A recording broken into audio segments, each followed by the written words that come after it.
नमस्कार। अच्छा, कभी सोचा है कि एक पूरा का पूरा चीड़ का जंगल आपकी स्टडी टेबल पे भी समा सकता है? आज हम एक ऐसे ही कमाल के पौधे के बारे में बात करेंगे, जो दिखता तो बिल्कुल चीड़ के पेड़ जैसा है, पर आराम से आपके घर के अंदर रह सकता है। जरा कल्पना कीजिए, पहाड़ों वाला एक चीड़ का पेड़, लेकिन इतना छोटा कि वो आपकी पसंदीदा किताब के ठीक बगल में रखा जा सके। लगता है ना कोई सपना? पर यह सपना नहीं, हकीकत है। चलिए इस नन्हे पेड़ के सारे राज जानते हैं।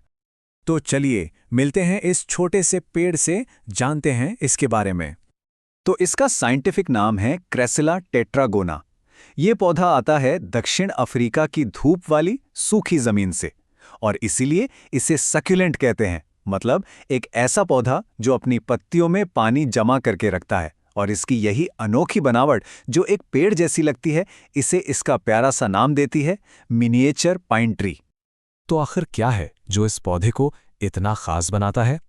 चलिए जरा और करीब से देखते हैं इसकी बनावट को। देखिए, ये सचमुच एक छोटा सा पेड़ ही तो है। इसके जो तने हैं ना, वो वक्त के साथ एकदम असली लकड़ी जैसे हो जाते हैं, काफी मजबूत। इसकी पत्तियां पानी से भरी छोटी छोटी सुइयों जैसी हैं, और गर्मियों में तो क्या कहने, छोटे छोटे सफेद फूलों के गुच्छे आते हैं जो इसकी खूबसूरती में चार चांद लगा देते हैं। और हाँ, क्योंकि ये एक सक्यूलेंट है, तो अगर आप कभी कभार पानी देना भूल भी गए ना, तो ये पौधा बुरा नहीं मानता। अच्छा, एक मजेदार बात बताऊं, हम इसे नन्हा या मिनिएचर तो कह रहे हैं, पर अगर इसे सही देखभाल मिले तो ये पौधा आपके घर में 3 से 4 फीट तक ऊंचा हो सकता है। सोचिए जरा, घर के अंदर ही अपना 4 फीट का पाइन ट्री। कमाल है ना? तो अब सवाल आता है, इस नन्हे दोस्त को खुश कैसे रखें? अरे घबराने की कोई बात नहीं है, इसकी देखभाल करना बहुत ही आसान है। चलिए बताता हूं कैसे। बस ये 4 बातें ध्यान में रखनी है। पहली, इसे खूब सारी रोशनी पसंद है। दूसरी, मिट्टी ऐसी हो जिसमें पानी ठहरे नहीं, मतलब एकदम भुरभुरी।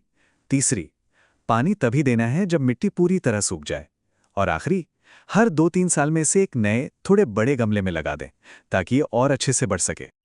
अच्छा, एक बात गांठ बांध लीजिए, इस पौधे का सबसे बड़ा दुश्मन कोई कीड़ा नहीं, बल्कि ज्यादा पानी है। अगर आपने ज्यादा पानी दिया तो इसकी जड़ें गल जाएंगी। तो याद रखिए, कम पानी देना ज्यादा देने से हमेशा बेहतर है। ये इसका गोल्डन रूल है। चलिए इसको मौसम के हिसाब से समझते हैं। गर्मियों और वसंत में जब ये पौधा तेजी से बढ़ रहा होता है, तो लगभग हर हफ्ते 10 दिन में पानी दे सकते हैं, या बस ये देख लें कि मिट्टी छूने में सूखी है या नहीं। लेकिन सर्दियों में ये आराम करता है, तो पानी भी बहुत कम चाहिए। महीने में एक बार भी दे देंगे तो चलेगा। अब आते हैं सबसे मजेदार हिस्से पर। क्या आपको पता है कि आप इस एक पौधे से कई और नए पौधे बना सकते हैं? जी हाँ, ये कोई जादू नहीं है, और इसे करना बच्चों का खेल है। चलिए देखते हैं कैसे। हाँ, सच में ये बहुत ही आसान है।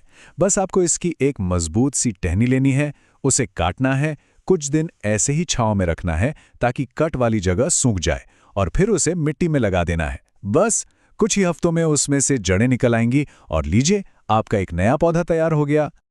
तो अब तक आप समझ ही गए होंगे कि ये पौधा इतना पॉपुलर क्यों है। ये सिर्फ एक पौधा नहीं है, बल्कि जो लोग गार्डनिंग की दुनिया में अभी नए नए हैं, उनके लिए ये एक परफेक्ट साथी है। ये लाइन इस पौधे के बारे में सब कुछ कह देती है। एक कठोर कम रख रखाव वाला पौधा, हाउस प्लांट या बोनसाई के लिए एक लोकप्रिय विकल्प। इसका सीधा सा मतलब है कि ये मजबूत है, ज्यादा देखभाल नहीं मांगता, और इतना सुंदर है कि आप इसे घर में भी सजा सकते हैं या फिर बोनसाई आर्ट के लिए भी इस्तेमाल कर सकते हैं। यही तो इसकी खासियत है। तो अब जब आप इस नन्हे पेड़ की पूरी कहानी जान चुके हैं, तो एक सवाल है, आपकी छोटी सी दुनिया में ये कहाँ रहेगा?